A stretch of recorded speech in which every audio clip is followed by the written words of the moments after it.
what helps me get through all of that is that I'm easy with myself. So like not everything's going to be perfect. I'm choosing to do a lot with my life. And, months ago, years ago, I would be so fixated on making sure every little thing was perfect, almost in maybe an OCD way. Like if I'm playing Tetris with my schedule, every piece of that puzzle needs to be perfect rather than like, you know what? Like I'm choosing to live this full, crazy, chaotic life.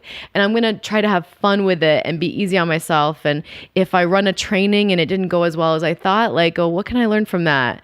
And then just keep it moving because the ball will keep rolling. And if you get fixated, then things will add up over. If you have a crazy schedule with each thing, it adds up. And then by the end of the day, you're like depleted rather than full.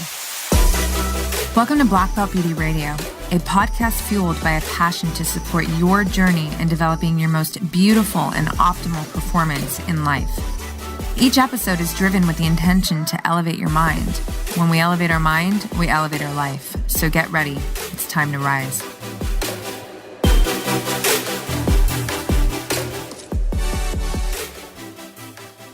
What's up, people? Welcome back to Black Belt Beauty Radio.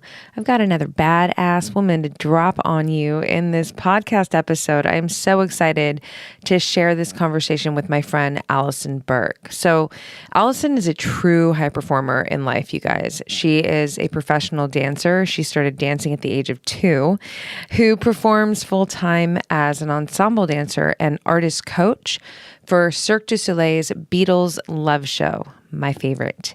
She's also a fitness model as well as Pilates and HIIT trainer for TruFusion Studios. It's a hot training studio in Las Vegas, and it's my favorite. She's a badass instructor. FYI, if you ever drop into her classes, you will find out for yourself. Allison has been dancing and performing and competing for the majority of her life. She is a proud graduate of Chapman University with a bachelor's degree in dance and in advertising, which I thought was so rad. She traveled the world training and assisting and dancing with some of the most revered choreographers in dance and has earned several performance awards over the years for great reason. She is the ultimate representation of talent that gets backed all the way up by hard work, driven by relentless passion. There's no quit in this growth-minded artist who is constantly discovering ways to expand herself into a greater expression of herself that touches all areas of her life, starting with the connection and love she holds for herself. I love that part, you guys, because you know how I feel about that. It's pretty much the most powerful tool I think that we can offer ourselves when we are truly feeling that, deep sense of connection to self and love. So the thing, you guys, I love this conversation so much, not only because it's a deep dive into this incredible and challenging journey that Allison relentlessly maneuvered through to become an artist for one of the world's most revered entertainment shows in Las Vegas, but it's a real conversation with a real woman who is authentically working through the process of self-discovery with an honest, curious, and open mind. It's deep, it's full of lots of laughter, and it's so rich. I really, really believe that you are going to love Allison and be inspired by her mindset. I most definitely am. So without further ado, please enjoy this conversation with Allison Burke. All right, girl, we're on. Hi. Hi, Allison. Hi, what's up, guys? I'm so excited to have you on. Oh, I'm so excited Thank you too. so much. Yeah. You have such a busy schedule, so for you to make time to do this, like in the midst of all of it, means a lot to me. So thank you. Well, I'm honored to be asked. Roxy is pretty much the coolest person I've ever met. So, You're so great. New friends. Okay, so let's start this exciting, curious conversation. Can you please introduce yourself, what you do? I'm really excited to hear how you introduce yourself when people ask you, who is Allison and what does she do for our audience? So my name's Allison Burke. I'm 26. So I guess I start with my age because, that's how many years I've been on this earth. I'm a dancer. I'm a fitness instructor, and I'm constantly evolving as a person. So these are my titles, and then my third title would be someone who is so interested in bettering themselves every day. So whatever that would be like, on my resume. Love that. Yeah, but I'm a professional dancer with Beatles Love, Cirque du Soleil, and I'm the artist coach there. So that's a really fun job to have because I'm switching hats constantly. I'm coaching the artists, but I'm also on stage with them. So I've learned so much from a year of being the coach at the show, as well as the 4 years there dancing. And then I teach at TruFusion in Las Vegas. It's so much fun. Oh my gosh. It was so much fun to have you in that class the other day. So I teach hot Pilates and barefoot boot camp. So that's with kettlebells, and then hot bar, which is kind of the TruFusion take on bar classes, the bar method. So ballet bar, I love it. It's such a good vibe there, and you kill it. Thank you. And actually, let's just kind of tap into that for 1 second. Can you, before we go into your backstory, can you kind of describe what your day-to-day schedule looks like? Because after that class the other day, right? I'm thinking in that class, super high energy. And I know what time you are done with work because our mutual girl, I know what time she's done with work. And so I'm like, man, okay, she wrapped work at that time. Who knows what time she went to bed? She's giving it her 200 right now, full energy. And Cirque is no joke, which you follow up with later that day. Yeah. So what is my day? I'm already tired. I know. Oh man. Well, okay, so maybe it's like non-conventional, but I actually wake up around 5 and I need to eat breakfast. My mind is always running, and my metabolism must be as well. So it's something that works for me. I used to get really upset with myself for needing to like wake up early and eat. And, but it's almost like it sets me up. I go back to sleep then after breakfast. Amazing. For like 3 hours. Yeah. So I'll make, a whole meal, and then I'll go back to sleep, and then I'll wake up and I'll just have coffee. So I'm starting how my schedule works with like what I have like nutrients in my body. So that's something I think about first. So then I wake up, have coffee around 8:30 or 9, and I'll just kind of slowly start the day. I like to start by stretching if I have time, or if that's something that will mean something to me that morning. I just try to do in the first like hour of my day, like moving slowly into the chaos that's about to come. Love it. So I'll have coffee, enjoy. I'll maybe, listen to a podcast while I'm kind of slowly getting ready for the day. On any given day, I'm probably doing a training session with my personal trainer, in the 10 o'clock hour or something like that. Which is that?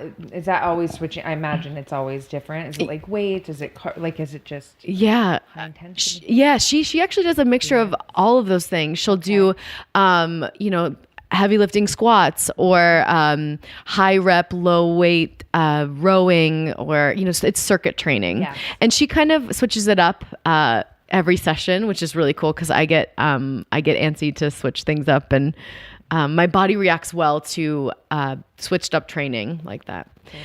So I'll do a training session, and then I'll probably go teach a class at TruFusion.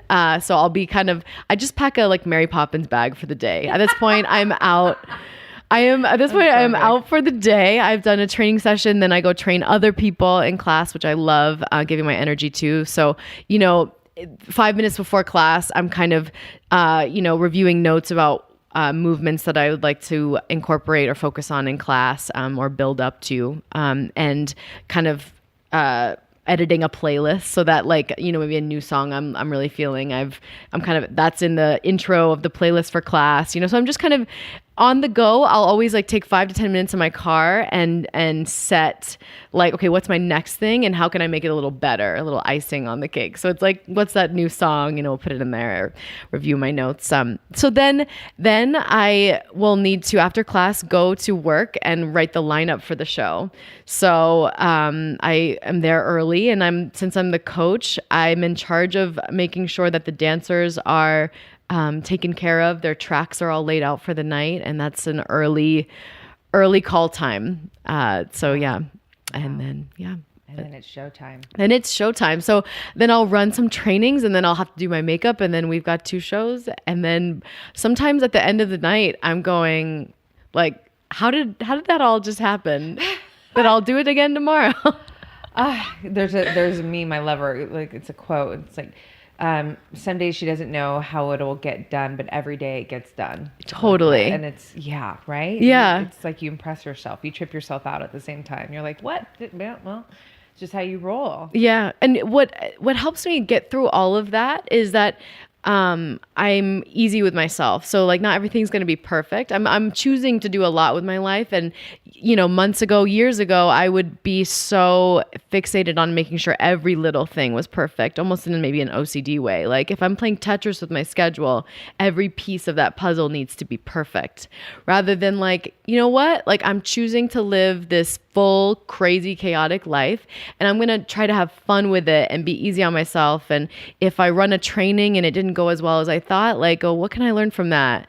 And then just keep it moving because the ball will keep rolling. And if you get fixated, then things will add up over. If you have a crazy schedule with each thing, it adds up. And then by the end of the day, you're like depleted rather than full. I love so that's so powerful. Thank you. Yeah. Well, and it's like this, it's a growth mindset.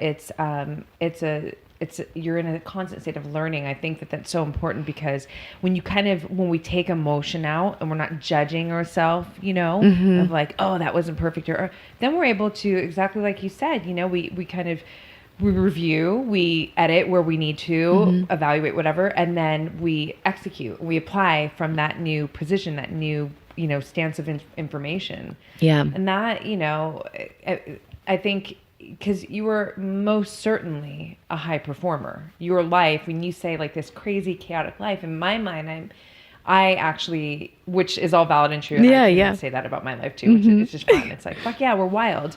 And our life reflects that. But ultimately, there is structure and it's organized and it's just like, constant chase of excellence is what you're really doing. Totally. So inspiring. So, okay.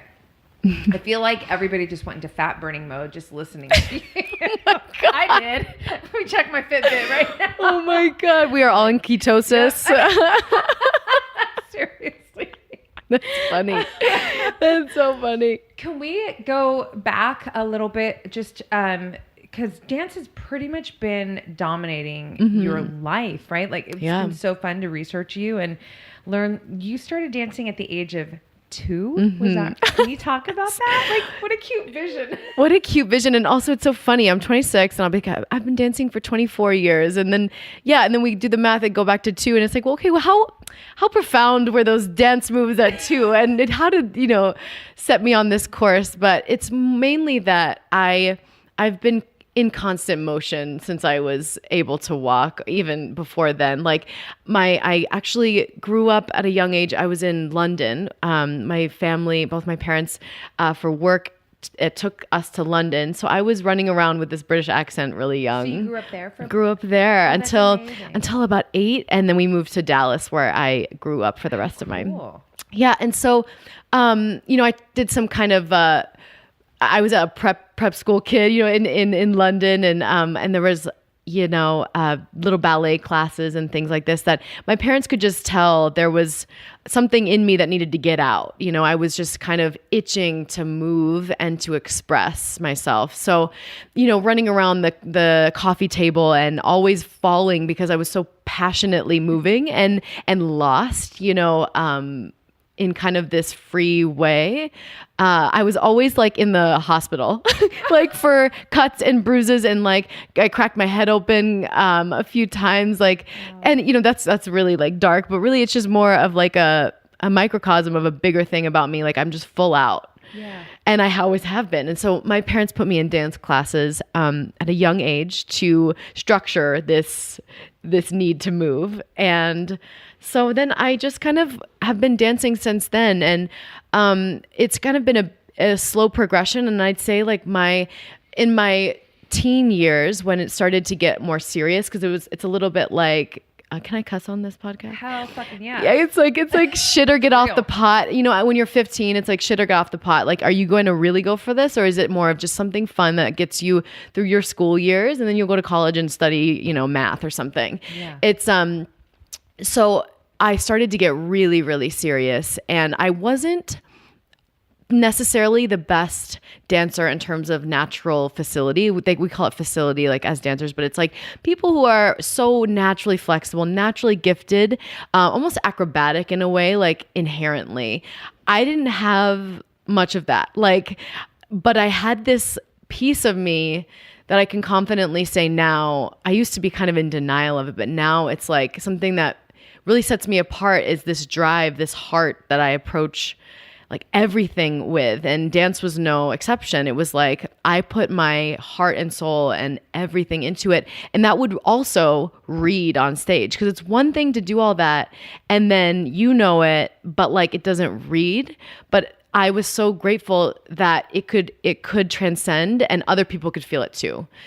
So that's what I believe has pushed me through to continue dancing now at 26, and, you know, through college and then now professionally, is like I'm still investigating that connection that I have to audience members, to friends, to family, like when they're watching, how I can touch people and deliver a message that's inside of me through movement and emotion. So like that's why I'm still doing it, because it hurts a lot now. You know, I'm getting 26, like my body, it hurts. It's taxing, and it's more of an investigation of how to stay well while doing this. But that's what keeps me, that's always what like roots me back down, is like to why I do it and why I've done it since I was 2. I love that. I love dance. I haven't been formally trained at all, but I have rhythm. It just is natural. And I can say that super confidently. I don't know if it's like my heritage. I come from the land of fucking belly dancing or some shit. But it's like drums and beat. Like I just feel percussive. Yeah. And so I have quite a few dancer friends actually. And I've just always been so impressed with just dancers and the way you guys can do what you do. And especially because I love dance. I love music. Watching a few of your videos while researching you, the Gimme Dat video and body language on your website, just to go back and you know, to where you were saying like how you want to touch people and like, you know, affect them through movement. That's exactly what I was feeling when I'm watching these videos, because there is yeah, I don't know. I don't know how to speak it necessarily in like maybe dance language, but like you were very alluring, and it's kind of like a, I don't know. It's like this, it's its own language. Yeah. It's like a force of nature that I'm like starting to lean into and go like, okay, it's just no coincidence anymore. I was just talking with my boyfriend the other day about how I'm starting to really own what is and what isn't, like what I've got and what I don't have, you know, and that it is what it is, you know. And like I used to think some of these successes that I've worked so hard for, I would just assume they were flukes, you know, or like it's a fluke that like someone liked that that video, or that like, you know, because I would see all the little imperfections, you know. I'd really get so hard on myself.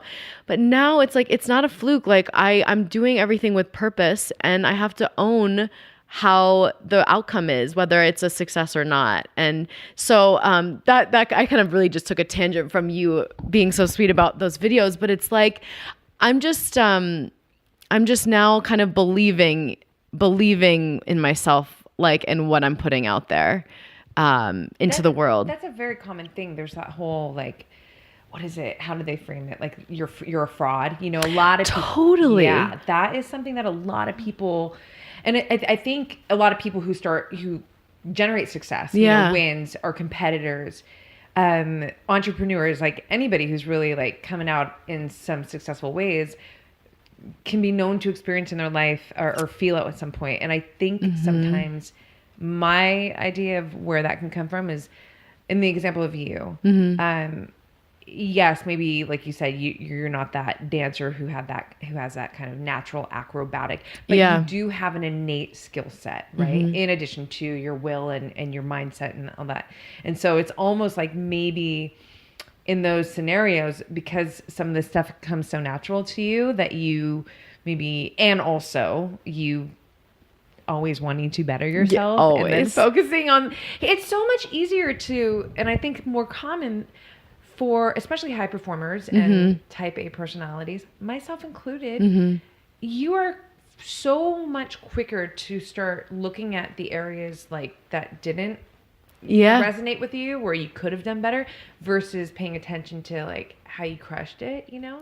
Yeah. That was kind of a mix of a few things there. Right. But it's all that bigger thing about the fraud. Yeah. I feel like kind of, yeah. I have felt like I'm a fraudulent person so many times. Like, and you know, it's funny too, as a dancer and then also as a fitness person, because we are inspiring people, you know, in our class, we're leading a group, you know, to bettering themselves. Yeah. But, you know, say you're just not feeling it that day, you're not feeling yourself, or maybe like I've gone through periods of months where I'm just not right mentally, and I'm investigating and working to get better, but like then you feel like a fraud, you know, when you're like trying to inspire others and you maybe aren't living even what you're saying, you know?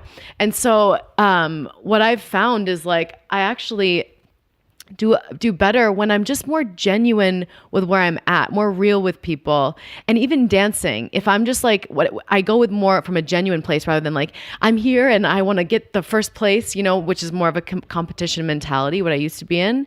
If I come from a genuine place in communication, in dance, in fitness, in life, like, then I'm a little more at ease with going like, well, that's exactly how I'm feeling, and I can own that now. And then, so that then you aren't fraud. You will never be a fraud if you're coming from a genuine place. And it can be it can be kind of not so pretty place, you know? And that is also, growing up in Dallas and growing up in the competition world, we had like big teased hair, lips and lashes for school and for competition, you know? And so it was all about like, everything's fine. I'm fine. Everything is staged. On stage, wow. Even in life. And so now it's so cool to like, you know, be so aware now and seeing things for what they really are, the big picture, and unwiring things that I don't need, and then being so thankful they did serve me at one point, but now it's all about genuine feelings. Operating from your most authentic self. Yes. And that's how I love that, because I mean, everyone who listens to this podcast or just even follows on Instagram or whatever, like everything for me is authenticity. That is true success in life. Totally. It is, I think, one of the most difficult things to do, especially in today's society. It's like there's all these distractions that can make you want to deviate from your truth to maybe, you know, gain things faster, be more liked, like all that shit. But at the end of the day, that is so depleting. And there's a fallacy there that just will reveal itself at some point, if not many, throughout your life. So it's like, fuck it. Yeah. Like you're saying, you're not feeling it right now. You don't need to pretend that you are. This is why I'm really a fan. We're kind of jumping all over topic me. This is why I'm really a fan of, I relate more to this idea of like having an empowered mindset versus like I'm a positive person. Yeah. And the reason for that is because positivity, in my opinion, is very fleeting, because shit's going to happen. You're going to have fucking days. You're going to have moments, and it's not going to feel so positive. But an empowered mindset says, this fucking sucks right now, but I got this. Yeah. Oh, yes. Right? It's like, yeah, okay. Beautiful. No, empowering. It's so funny. You're using words that like are really in my headspace right now. We were talking about curiosity and empowerment, and these are more genuine words than positivity. Like, yeah, positivity is such a like generalized, like blanket word. Right. And it's like, you know, and then negativity is also a generalized blanket word. And you know, what I'm learning is yin and yang of life, balance of life, because everything can be equally as good, equally as bad.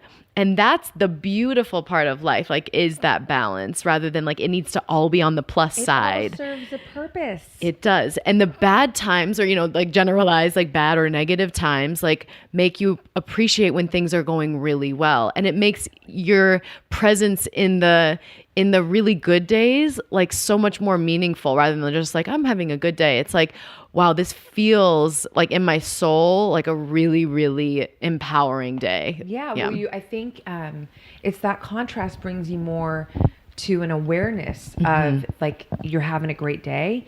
You fucking know you're having a great day because you also know when you're not, you know? Oh, yeah. And I don't even like to use the term like great day, bad day. I don't even believe in a bad day. I believe in like more, or the way that I frame it is more of like, you know, some days just feel very high vibrational, high energy. Yes. And then other days you might just wake up and feel lower in Yeah. vibe. You know, that could be a biology thing, especially for women, hormones, all that shit. But Yeah.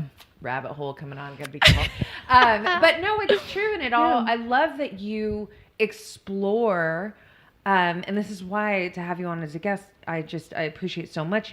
You're so inspiring because the fact that you go there in your mind and you have these words like curiosity and one word that I've already been capturing so much from you is like investigate. You are just constantly investigating. Yeah. And that is how you are going to continuously get better and better. So, okay. Yes. Let's go back really quick to just, I was really impressed when I read that you have a degree in dance and public relations and advertising. That was really interesting to me. And I want to go back to that. So childhood, growing up, college, you're competing, stage life. Now you have to pick your degree. You're obviously doing dance. Why did you do the other? Yeah. This is, my parents I love them so much. They have always believed in me to be able to do so many things, like to empower me to spread myself over a bunch of different things, or even, narrowing, but like making that dance wasn't my only thing, because dance can be fleeting, sadly, if like as a performer, depending on how your body reacts to long-term physical work like that. Right. So it was always like, they would kind of use it a little bit of like backup plan, like have a backup plan. But for me, I appreciated that they would encourage me to have a backup plan, but it was more of like, what else do I love? I like to love a lot of things. I am constantly in need of growth in a bunch of different areas. So this was something that just has been in me. And, so in school, I was really focused on grades and doing well in school, despite having a rigorous schedule with dance competition work and things like this. So, when it came time to picking a school, we picked a school in Orange County, Chapman University. Love that school. And it was close to LA, so close to the industry I wanted to be in.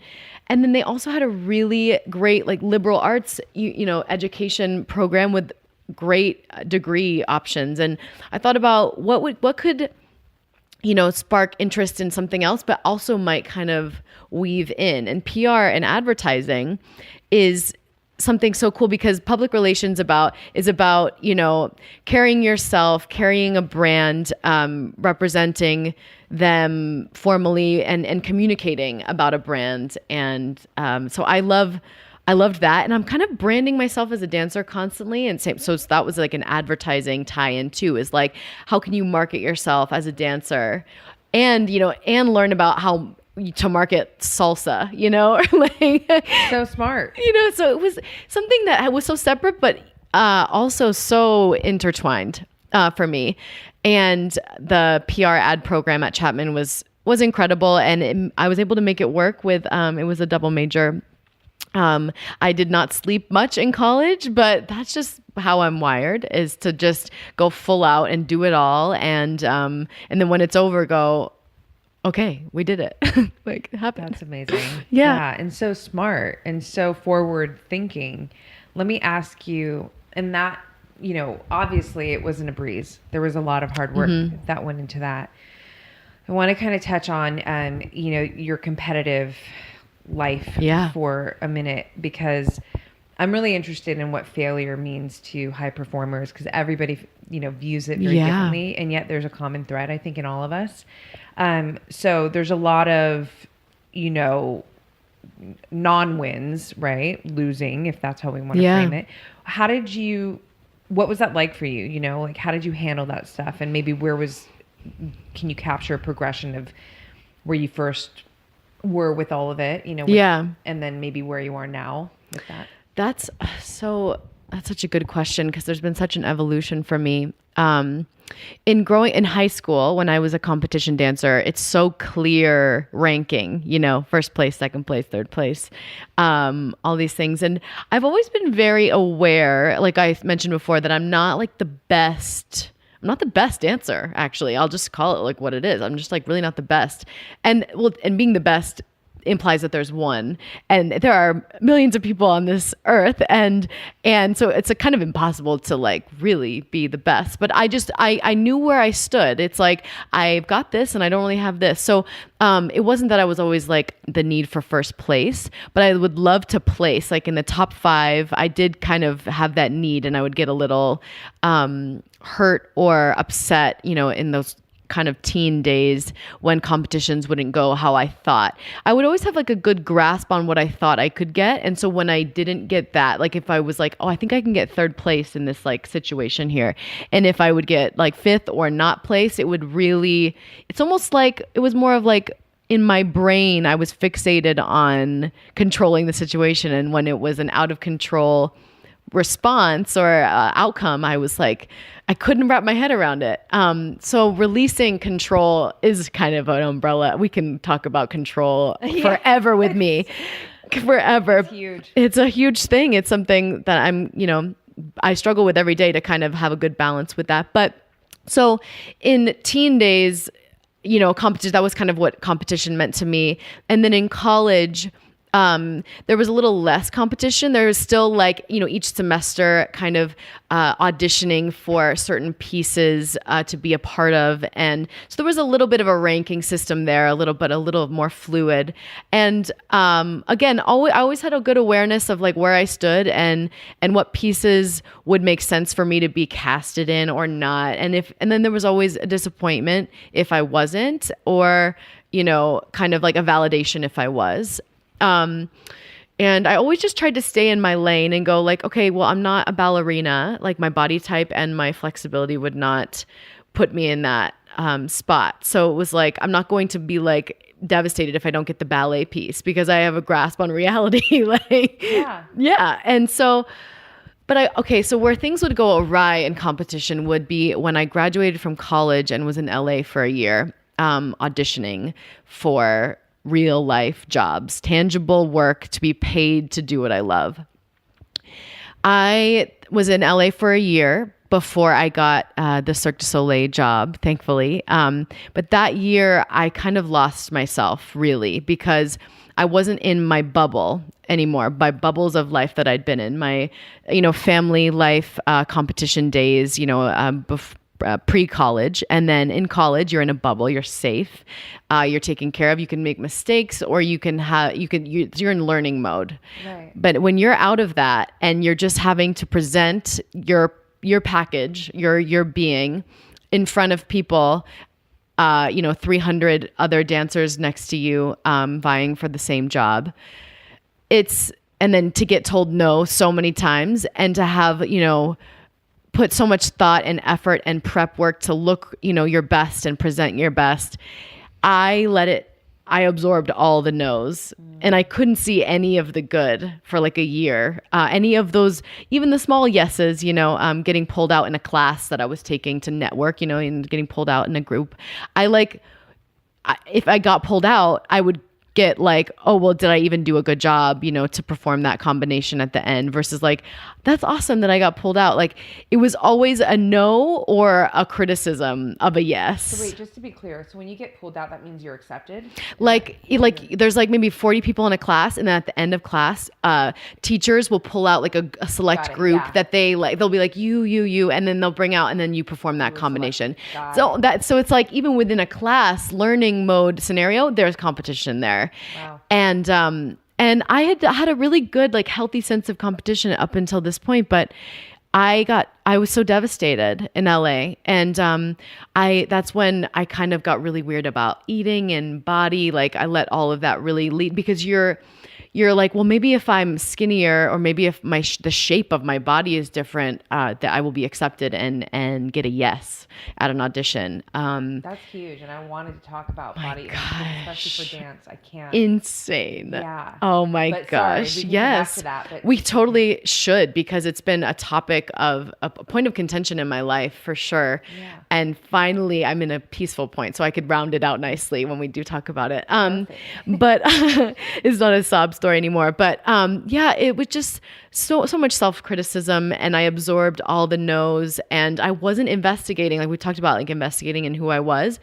That voice, that I don't even know who that girl was, kind of sadly, because I was so down on myself and down on the industry and the hustle. It wasn't fun. I was just like, couldn't catch up with myself. So I lost that investigating nature about myself. What was your support system like in that?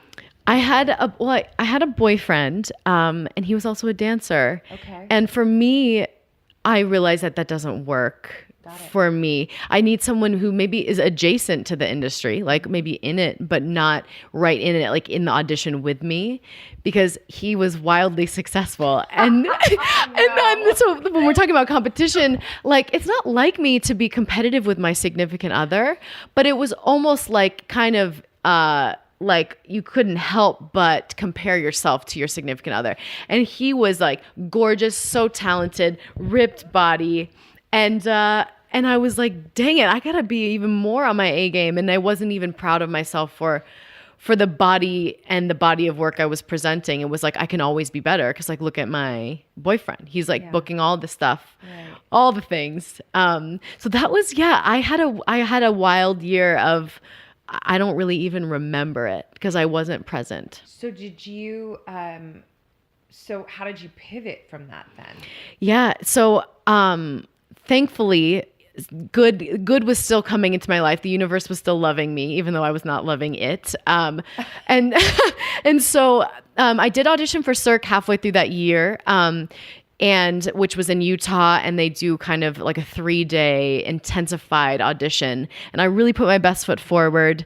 And yeah. Because what I, just for like almost like cinematic purposes, I would like to know when you discovered that there were auditions for Cirque. Like, how did you discover that? How did you feel in that moment? What was your mindset like, especially after what you just said, that you've been in this, non-empowered mindset, not feeling like shit's working out for you. So then you see that. I want to go deep into that moment there, because I think that's really important. So I actually had the privilege of kind of workshopping with Cirque du Soleil when in college. So they came and they call it a symposium, where they put on kind of like a weekend event where they bring technicians, choreographers, teachers, coaches from Cirque to Chapman, and to give kind of seminars and classes. And we did mock auditions as dancers, which was invaluable information. So when I was in that learning mode, I absorbed all of that in college, and I was able to see that Cirque is a company that I would strive to be in. But knowing me, I was like, it will probably never happen, but I'm so thankful that I've even had this time with them in college. But it was like my eyes were set on it. I was like, you know what? It probably won't happen, but like, I want to like push for it anyway. Let's go. So I still had that like in my back file of my brain, that feeling about Cirque and that awareness of it, and that they hold auditions every year. So I made the point to fly out to Utah from LA in the midst of my really kind of darkness. I saw a light, kind of an opportunity there, and I felt like I think this might be the moment that I can, really go for it, push past this LA BS and go be real, because that's the thing. LA is a little superficial. I mean, it's a lot superficial, and it's some work too, dance work, that wasn't like what fed my soul. And Cirque, I had auditioned for them once before, right after college, like right after. And I made it to the very end, but got cut right before the final group that they keep in a database of potential casting. So, but I was like, I'm going to go again. And I need some soul, awakening. And I know I will get that from this audition. And I think I want to make it to the end this time. Like, I want to make it.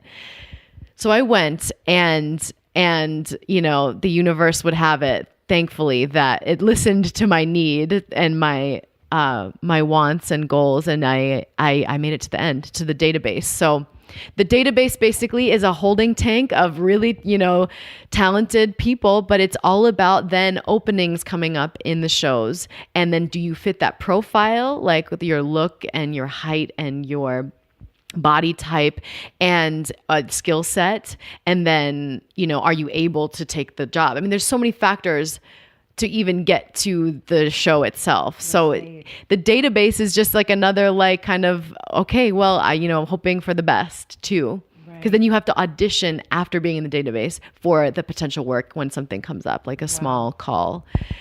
So that was a lot. But yeah, the process to get into Cirque was, you know, many steps to the journey. That had to have, just to highlight that for a second, after having such a hard year in LA and feeling the way that you did, that win had to have impacted you in some, you know, great way where you're like, all right, I can feel, you know, you felt a little better. I imagine. It's a question. Totally. You know, yeah, because that audition was halfway through that year. And then I got a call to be kind of presented for a position opening up at Love 6 months later. So that would cap my year. So I went to Vegas. I drove to Vegas like overnight and auditioned the next day, like a small call for this. It was like 4 girls for this on-call position opening at Love.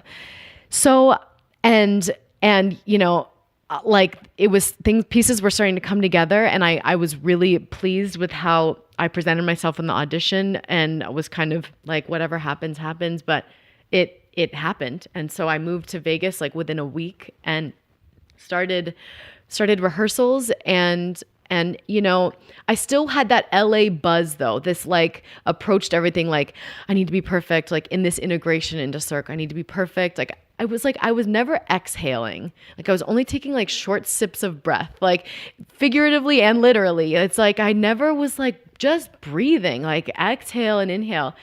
And I just was nerved up all the time, still kind of wound up this LA hustle. Like, what does everyone think about me? Like, are they pleased with like, will I get fired if I like say the wrong thing or do the wrong thing in rehearsal? I'm telling you, the first year at Cirque, I was like constantly, I almost like shaking all the time, like little, just like a shaking person.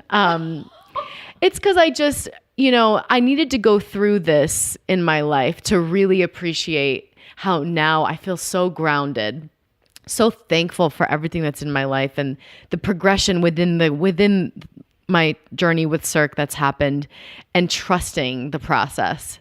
And so I'm not even like mad at myself for being that way. It's like I had to learn like that was that edge of the spectrum that I don't need to go back to, but I knew it's almost like I needed to push all the way to the edge and go like, wow, I am not even happy or present because I'm just nervous about being perfect all the time.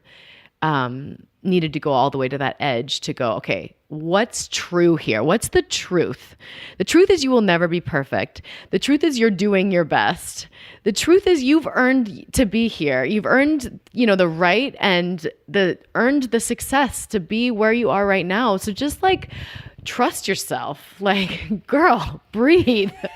God, oh my, who is this lady we're talking about? She's crazy. Oh my God. Yeah. I love every word. It makes me so emotionally moved because it really is so synonymous with so much of what you know, it's not about teaching or preaching for me. It's always just sharing, and I'm sharing from my truth and what I've learned as well. And there's such an alignment, and it's beautiful because I just hear a woman who is just in this constant state of awareness and a constant state of growth, and then appreciation for growth. I love that you don't look back and, you know, beat yourself up over it, and you find value in it. And that is a winner's mindset, you know? And the interesting part about that is it might not feel like you're winning the whole time, especially like that whole year. You might look back and go, I wasn't winning. And yet what you just expressed is like, that ends up being a powerful tool to you in this constant state of growing, which is, in my opinion, if we are not growing, we are dying slowly. And when we are constantly growing, I feel like we are always winning. Yeah. You know? Oh yeah.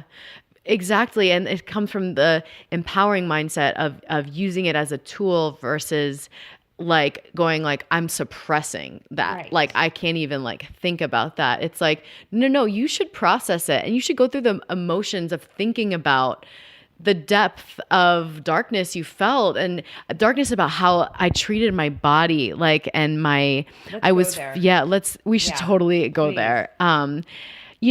As someone who has like just innately has had a need for control, like it became kind of out of whack when it was like I was having to present my body in front of a bunch of other bodies that looked amazing, like in LA. And I had kind of like funny eating problems, counting calories a little too much, like too closely, fixating on numbers and things like this.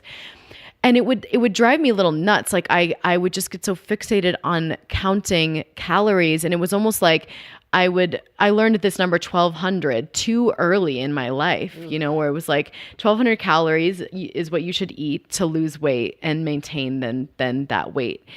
And so it was almost like then it became my day was 1,200 and with each calorie I ate, it was like filling this like jar. And then once the jar was full, it was like, now my day is done. Which, side note, is so gnarly considering your physical output. Gnarly. So you're wrecking your metabolism, I imagine. Yeah. Because you can't. You need more. You need more. And then that would lead to then like binge eating too. Because when you're restricting so much, like I would like be so fixated on food then, like what I can't have. And like when I was done with my day of 1,200 calories, then at nighttime I would just like eat so much. And so then my weight would fluctuate like crazy. This kind of actually started when I was in my high school years, because I had a mentor when I was like 13 tell me this 1,200 number, like my dance teacher. And then that's like really the first, like when the light snapped on about all of this counting bullshit. And you think that you know what you're doing. Like you think if you're controlling numbers and what you put in your body in this way, you've got a handle on things. So I just like misunderstood at every turn how to nourish myself by what I was learning from my environment. And my parents have always been kind of like diet conscious, and I absorbed that too. And social media, like all these things that like built up. So then I became like then in my early 20s, like almost point of no return. Like I couldn't even think about a day where I wouldn't count calories and I would work out excessively to even just like burn more than I was eating. All of this, like I was just shape-shifting in my mind constantly about food and control and what my body looked like. So my value became what I saw in the mirror. But even that, what I saw in the mirror wasn't reality, because then I was like developing, dysmorphia. Yeah. Totally. Because it was like, even though I was like at the lowest body fat in LA that I had ever been at, I was like probably like 11% body fat. Wow. I still saw fat. I was on birth control, so I don't like period. Well, I usually like where I know. yeah. Wow. And so it's almost like I looked in the mirror and I still saw imperfections when I was probably at like quote unquote the best I could ever look in terms of like, an athletic body. Mm-hmm. I still saw, I hated it. I hated my body. And, it was, really sad. So I'd say that really did carry me into my life at Cirque, because I started out on call and all I wanted was to be full time. Right. So what I would do is I would go like, basically, I misunderstood in my brain that like, okay, well, when there's a full-time contract open, then, maybe you would be considered for that. I would actually go like, no, I'm on call and I'm not full-time because I'm fat. Wow. Or because I'm not a good enough dancer. Yeah. Or because I can't, I'm not like a good enough, I don't network or communicate as well as I should Basically, with people. You were just not enough. Not enough. Oh my God, not enough. Wow. So then, like, that's why I was just always nervous about every little thing or interaction in my start with Cirque. So I couldn't even enjoy that I had earned this thing that people, would kill for an opportunity. Yeah, I couldn't even see that it was a big deal because I was so down on myself and thinking like, well, this is a fluke. So I have to be perfect to like prove that I deserve this. crazy. And so I'd say about like in this last year, I see things for how they really are, like the bigger picture here. And I want to like end on a better note because, this happens with dancers and people who have a need for control. And then if you got both, then like, oh, game over, when it comes to like disconnection with your body and nourishing and taking deep breaths in life. So I would say that I always knew something was just off. I was investigating, as I always was, like throughout my life. But then I was like, there's got to be more to life than just counting macros and calories and feeling like I need to control food and my body. So I've been reading so much about the brain and about the body and connection and trusting myself and trusting in nature. And the transformation that's happened for me, like I could get so emotional. Like I know what like living is now because it's so much more than what you look like. And, and like I had cut my head off from my body really. And now I feel like the universe has glued it back together and I feel so whole again. It's like, I love my body. I'm like, I rub oil on it at night, You're the fucking sickest bodies ever. Thank you. You're so sweet. Well, I don't know. I mean, I know everybody has their opinion, but as someone who actually pays attention to body composition, who, as an artist, I appreciate like even women's body in particular. Like I love the form of a woman's body. Like, and for me, I always think that a body that is, looks capable, has like a sensuality to it, but there's just this strength in it that says, I can fucking do this shit. And to me, like your body has all of that. So I'm just saying, and it's, what a beautiful experience to be able to come into the fullness of who you are. Yeah. That's really it. Yeah. Thank you for bearing with the long-winded nature of me. That's what this is all about. This is important because you got to think like how many people go through. And listen, I feel like as a general, I can't speak for everyone.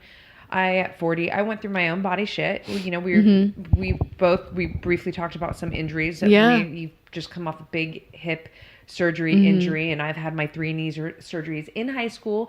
I had fucking barely any body fat. I was a competitive runner. A lot of people don't know this full story, which is to unfold more. Right. But I don't want to focus on myself so much right now, but just to say that like I had to, in that process of back-to-back surgeries, getting mobility back in my knee, and I was on the American diet and I knew nothing. You know what I mean? I was this biology geek now.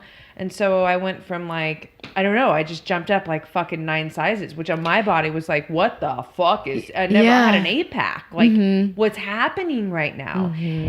It's already hard being a teenage girl in this society of what beautiful is. And social media wasn't a thing at that time for me, thank God. Yeah. But it doesn't mean that it wasn't relevant. Like I wasn't still experiencing things like that. So the silver lining ends up being that, that would put me on this journey that, for 2 decades, which leads me to be, the woman that I am now with all this knowledge and this, passion of real health and wellness. And, so I value your story because I think that in general, as a young, growing girl into woman, it's already hard on all of us, right? This idea of being perfect and body issues and all that.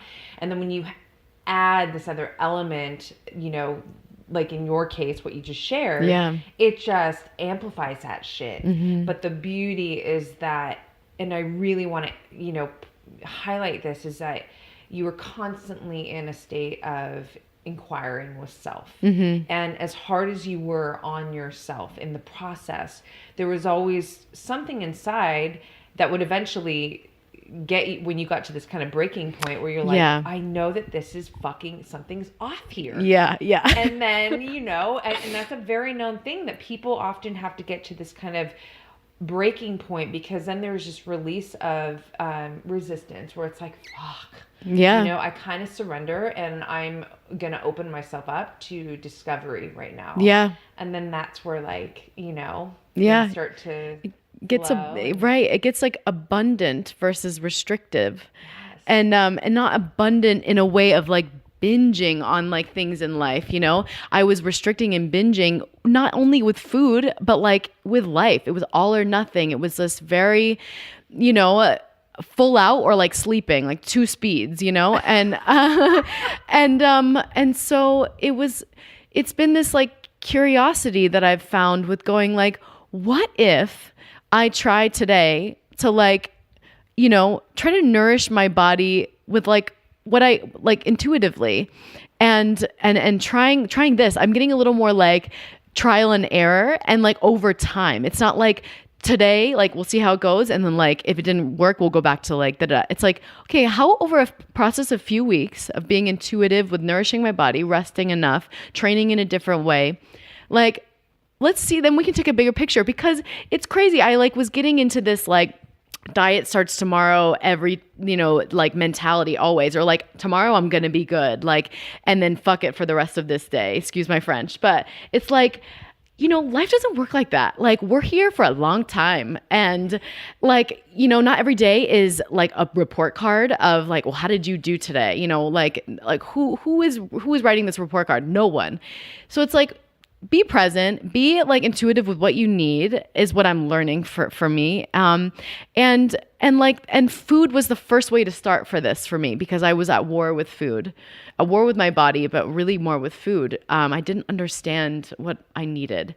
And now like I have like 4 meals a day, and each one is a whole meal, like carbs, fats, everything, protein, like we're doing it. And I'm not counting any calories. I'm just going like, you know, I'm eating enough at each meal so that I don't have to think about food until the next time. And you know what? My first meal happens at 5 a.m. because my body tells me that it wants it. And instead of being at war with myself, why do you wake up in the middle of the night and eat? What's going on here? I'm going, no, you know what? I'm loving that. Like I know how to help myself, and I sleep so much better. You know, I sleep for like 6 hours until then, and then I eat something and I sleep for another 3, and it's the best sleep for that last little edge. And then I wake up and I don't need to. I just have coffee, and then lunch is later, and it's just a different mentality. It's more like loving. I love it. It's beautiful because it's, you know, there's all this information out there, and one thing that I feel like I see so much is people tuning outward more than inward. Yeah, you wake up at 5 a.m. because guess what? Your fucking physical output, not to mention your mental output. Yeah, right. Yeah, every day is gnarly. You finish the show. What do you get out of there like before midnight? Like yeah. Wait, hold on. 2 shows, kind of just broad strokes over that, you know?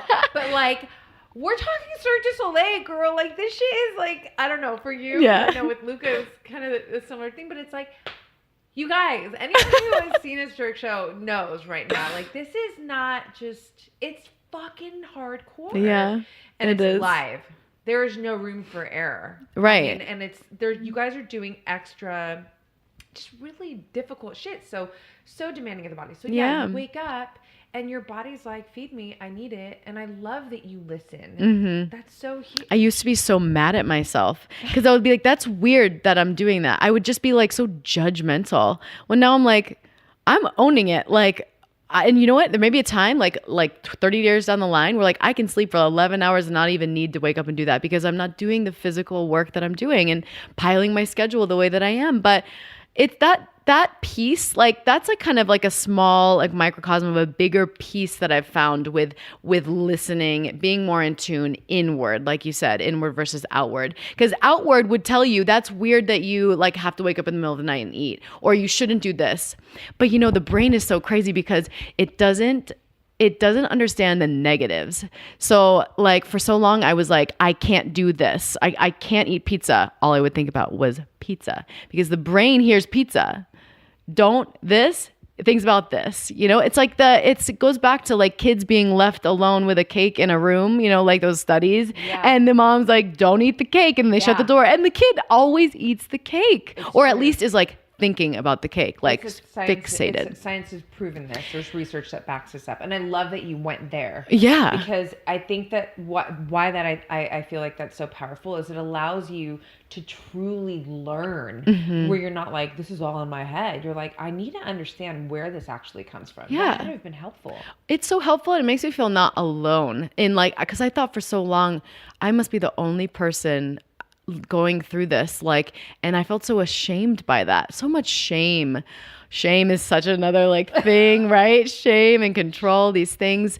But it was like I was so ashamed that I just couldn't like get a handle on health, like true, genuine care and health for myself and body. Like, so I thought I knew what that meant. But more into the brain, it goes like, I now am not mad at myself for being so out of touch. It's because like I was doing the best I could. Like that's all I knew. And I was taking all these external sources and like research. And then that was the output that my brain, it made sense for the time. And you know, regardless of how emotionally taxing and tough it was at times, I'm here today because of all of that. And I can be thankful that my brain, like, and my body had my back during all of that. Like, so it's like more about like, you know, science and cells and biology, all these things. Like, we are the most like, you know, complex scientific beings. You know, all these, you know, connections that our brain makes. Like, we attach meaning to everything. We are meaning makers, and so, you know, in different stages of our life, we're just doing the best that we can. Our brain is doing, it's making meaning of what we experience and see. And then there's going to be a time where you say, I've had enough, white flag, you know, waved. And I reached that breaking point when I wasn't able to enjoy time with family or friends because I was fixated on body and food and these things. And so what did you do to help you pivot from that point? Like, how did you? I actually online found this kind of support group about body and food. Okay. And it's kind of a journaling and meditative stance. So it's kind of about like, you know, kind of starting from the beginning and talking about how the brain works and why that it's okay that you're here and it's okay that you've like found this place of like being out of control from so much control. And then there were just kind of like, it was just over the course of time, like introduction to journaling and loving yourself and being more like in the moment and in tune with nature and what you need. And so I meditate. I do guided meditations. I'd say every other morning. Because I'm also not hard on myself when I don't want to do it. Before it would be like, if I don't meditate, like I'm bad. Like I should be ashamed. It's like, no, you know what? Like there's some mornings where I got to get up and get going and maybe not listening to music in the car and just driving. I can kind of use that as like a time to just be silent and be with my thoughts. But some mornings I've got that time and then I use it. So I try to like every other. And I was going to ask you that. Do you have like a morning ritual, journaling, meditation? So I love that. Imagine that you did. Yeah. So yeah, I at night I write in my journal like 5 good things. 5 good things that happened in the day, and they could be super small. They could be like, I didn't lose my cool when this thing happened, and I just went through the emotions, and then, you know, we kept it moving. Like that to me is a good thing right now, is being able to be rolling with the punches versus everything needs to be perfect. So 5 good things, and then 1 thing that I learned, not necessarily like room for improvement, but it's like 1 lesson or 1 thing that I learned so interesting. It could be really big or so small. And then that's what I write at night. And then in the morning, I do this thing where I look in the mirror and I'm naked, and I like look into my own eyes, and I just kind of I say really loving things to myself, just you like say it out loud? Say it out loud. Yeah. I talk about this all the time on the podcast. It's different.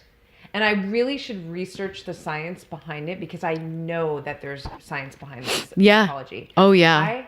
have a relationship with myself. Everyone who listens to this podcast knows that. Mm-hmm. But there's something unique. I don't just say things in my head. That for sure obviously is happening. But I literally speak out loud to myself all the fucking time. Yeah. Yeah. Like, come on, Rox, you got this in training, or I love you. You're good. Yes. Or, you know, so I love that you do that. Yeah. Sorry, continue. I got all excited. No. It's powerful. You're right. Because it's like you're speaking it out into the world, but like you are directly speaking to yourself. And there's something that happens when you're looking at yourself in your own eyes, like in the mirror, for like, because at first I would like kind of dart my eyes away, like almost like nervous about this person that was standing in front of me. It's me. Like, it's a common thing. People have a hard time looking at themselves in the mirror. Yeah. Like my brother, who's a strength and conditioning coach, he says it all the time, like in training, in a class that he does, he's like, I want you to look in the mirror. And that's hard sometimes. It's hard for people to face themselves. Well, and what's so interesting, you know, what's funny is I've been looking in the mirror all damn life. Like, okay, so the problem is as a dancer, it's almost like as a baby, I was just like held and then like put in front of a mirror and like I've never looked back. Like, which has been a point of like, it's good because mirrors and dance can be used for like correction. Like you can like see a line and go, okay, I need to move it up here. But what happens is that you actually, it becomes your own enemy. Like, because then you see imperfections outside of just using it to better your dancing or your, technique. It's like, then that's where it all started for me, the spiraling about body dysmorphia and things like, so I think that's actually the angle that I come from. It was hard for me to look into my own eyes and see my body in front of me and like not just start going like, there's that thing, there are your thighs again, there's your thing, you know, like, and it like over time it's become easier because it's like, I don't have any other body to live in. This is the one that I've got. And how beautiful, right? To be like, we are on this journey with our own unique selves, you know, and your body is just one part of you. You know, you've got so much else to bring to the table, but the body is your vessel to bring all that, to put that all on the table in life. So it's like, this is the vessel, this is my shell that I will be stuck with. And so instead of being like, dang it, I'm stuck with this, it's like, cool, thank you, universe, thank you, God, for, you know, whatever people believe in, thank you for this unique, you know, vessel. And I'm going to start taking care of it because, you know, all this crash and burn stuff was just not working anymore for me.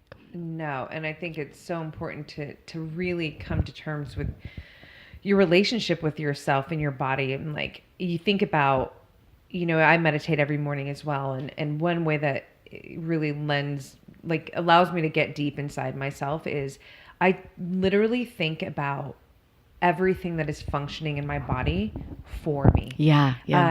After a hard workout too, I'll literally think, I'm like, oh my gosh, every cell, my mitochondria, I'm totally mitochondria. My mitochondria, like my heart, they're so happy right now. Like I just fed them such amazing thing and they're just going to take care of me. And so it's like, and again, like I'm with you. I went through my own fucking war forever, for a long time, you know, strong girls, muscle. Yeah. That was a fucking trip for me. It is a trip. Now it's on a whole different, now it's more accepted. Strong is beautiful. Totally. Yeah. But Rocky was called Rocky too. And that's my life hero. I'm like, call me Rocky all day long. I don't care. But like, I'm also very feminine and I'm a woman. So that was, so hard. I love you so much. We're like sisters. Truly, yeah. Right? Yeah. I know, because you have beautiful lean muscle mass. And that was, I imagine it was hard growing up. Yeah. You get in denial of your strength. It's almost like you like want to cover it up because it's not understood as feminine. When like I am so sensitive and like such a lover of a person, and people could sometimes like take my muscular nature for maybe being like not able to be sensual or loving or soft. Oh my God, exactly. And and so I was at war with being so muscular, really too. So it was like, not only like did I want to be skinnier, but I like wanted to not have any muscle, which like is crazy. insane. And I went through that in my arms, like when guys were like, oh, look at you, you're so buff, I'm like, buff? And I'd get my brothers laugh at me. I've got 3 really strong, like, 2 are bodybuilder professional competitors. And they would be like, own your shit, basically. Yeah. And I was like, but I just don't like the way the language was, Yeah. And now, and this has been the case now for some time, but like, are you kidding? And by the way, I don't know about you, but growing up, those that I looked up to, I wasn't looking up to like the Little Mermaid. I'm like, I want to be like Laura Croft. Mm-hmm. I'm like interested in Rocky. And so I've always looked at like the capable ones, and I found that to be sexy. So it's really interesting that although, as a child, like what I was drawn to, what I thought was beautiful, what I thought was badass, was something that I kind of naturally owned in myself. I was denying it. Because of the world. Right. Around you. Because you're not rooted yet. You don't fucking, Anyways. Yeah. You don't own your shit yet. You don't own your shit yet. Yeah. Like that was such the part of being, the piece of being at war with my body. I'm so glad you brought that up, was the strength that I, innately had.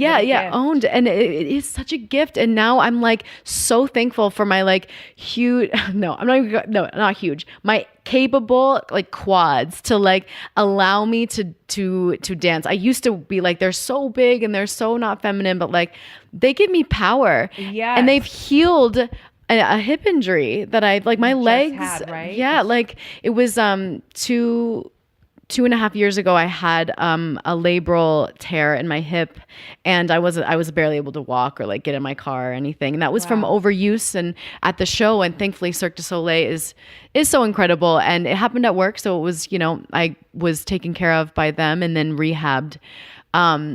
And, that was maybe my first glimpse of, because I was still in this mind space of body weirdness, but that was my first glimpse of seeing the beauty of what the body can do when you allow it to do what it can. Yeah. Rather than force. Let go. Yeah. Yeah. And we were, oh my gosh, speaking of force, I do want to talk about what we were chatting about over coffee. Podcast. Yes. Right. It's always, I love it. I said like, it's always this way, but this is my first podcast. I'm what am I saying? Crushing it. Always. Not surprised. So it's like I'm such a forcer by nature. Or I was such a forcer, like, and that's what I learned to like help me like push into success throughout my whole life. And maybe it's like I misunderstood my strength for force, that innate strength. But like right now I'm just like focused on like relating to how nature works and how like the flow of a river, it can be so powerful, but it's not like banging and forceful. It's like it's still in flow. And so you can move quickly and slowly in flow.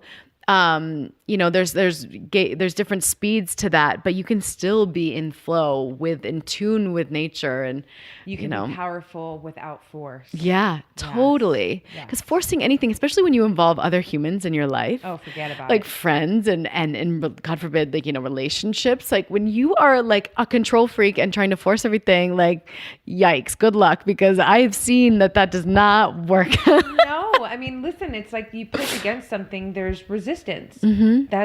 But when you disarm that resistance, when you get in resonance, when you get in harmony, when you flow, and it sounds so poetic and easy, and it is, I think, one of the most difficult things for all of us humans to do. You might be able to do it easily in some areas of your life, and yet not so easy in other areas.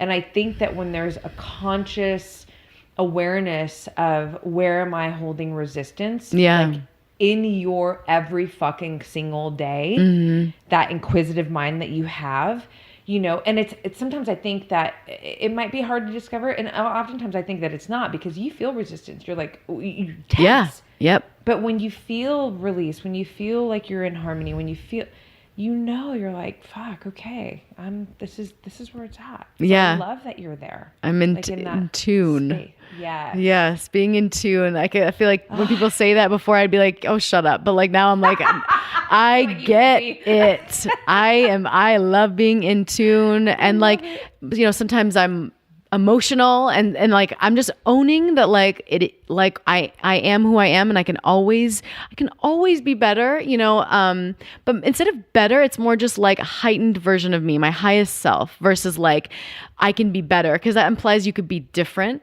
but I don't want to be different. I just want to be the elevated me. That's Black Belt Beauty means. It's a black belt, highest standard. Yeah. So in my mind, this is where the name came from, is just that to be living from the highest expression of self is to be living a beautiful life. And that is the connection to Black Belt Beauty. Yes.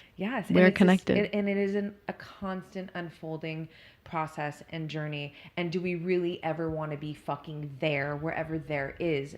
Probably not to growth mindset individuals, like everybody who listens to this podcast, yourself, because then where do we go? Right. Then there's pressure to like, well, you're dead. Yeah. Like what do you, oh, I got it all. I'm there. Okay. Yeah. So then how do you keep growing? Right. Yeah.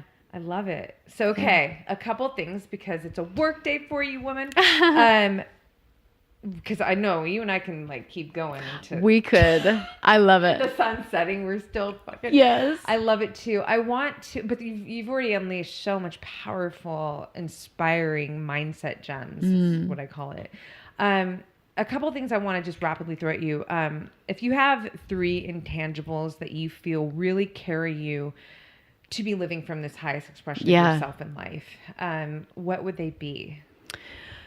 Like 3 like words or what helps me to character words, like, perseverance, relentlessness, drive. I would say love. Yeah, I would say truth for me right now is really what's driving me, because I have to look at my life and my surroundings and ask, what is true? Because my brain will keep going. Sometimes make stories, and I have to go, okay, what do you know to be true, Allison? So truth is a grounding word for me. Also,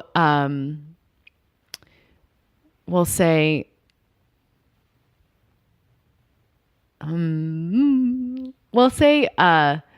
passion. I mean, that can be a cliche, but it's like, it's just something that it can be poured into each thing in my life. And if I come from that place, like always passionate, I don't have to apologize, because passion is true and genuine. And then I would just say, like, I'll say empowerment, because we said this word. Coming from empowerment versus criticism for me has been like a complete shift. Yeah. So I love it. It's badass. Yes. Okay. Any books that have changed your life or really impacted your mindset?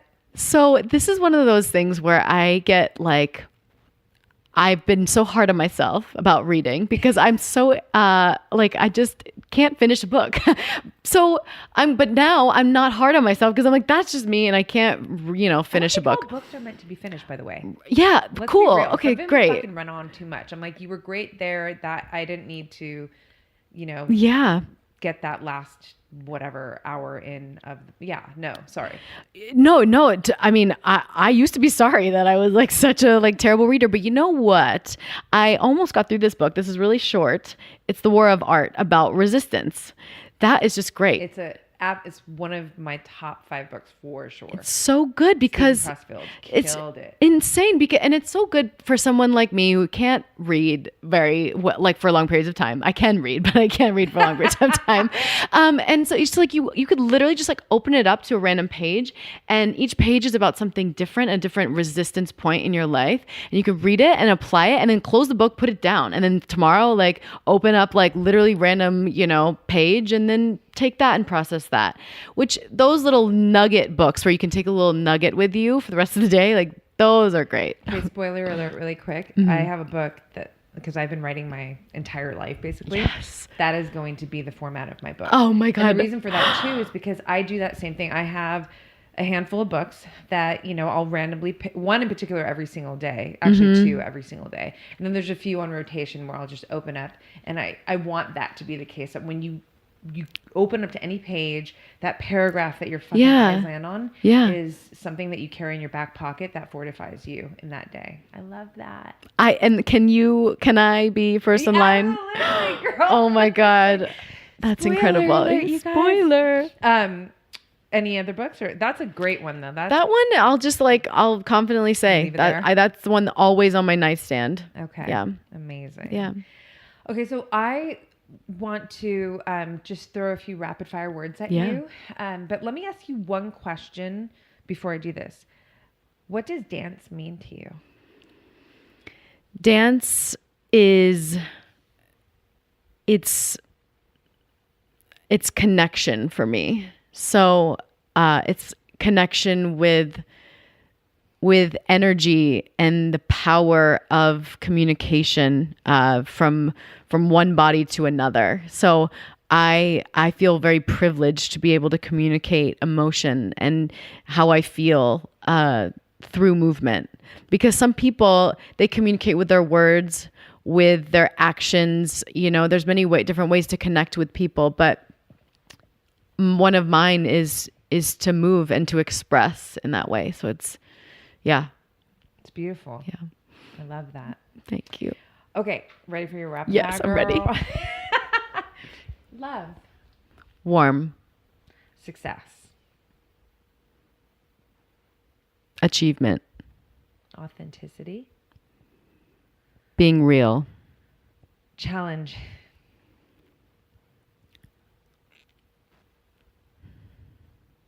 Growth.